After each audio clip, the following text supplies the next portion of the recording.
to shift to looking at the bigger picture for organizations developing their accessibility strategy, what are the established guidelines that they should go by?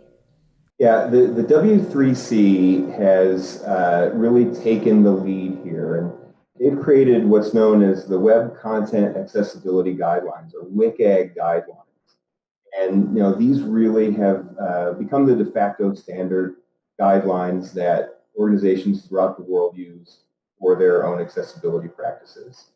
And they've been in place since 1999. They occasionally go through revisions. I think we're on version 2.1 that launched earlier this year. And they're broken down. There's dozens of different guidelines. So I'm not going to go into all of those today, but there's a couple of key things to know. Generally, they're broken up into 3 levels: A, AA, AAA. And each of those get increasingly stringent in terms of the guidelines they need to meet. Typically there's no right level for an organization, but often we see some of the biggest brands really striving for AA compliance. And while there's a lot of different guidelines, there's really 4 key principles that you need to keep in mind when you're thinking about web accessibility and how the W3C and the WCAG guidelines cover it.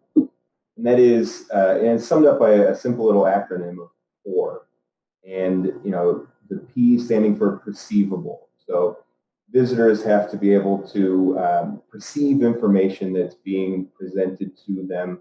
It can't be invisible to all of their senses. It needs to be operable. So they need to be able to come to that website and be able to navigate through it and be able to operate the website, regardless of their device, the disability they might have, or assistive technology they're using. It needs to be understandable. So the information and the operation of the website has to be reasonably understandable for that audience.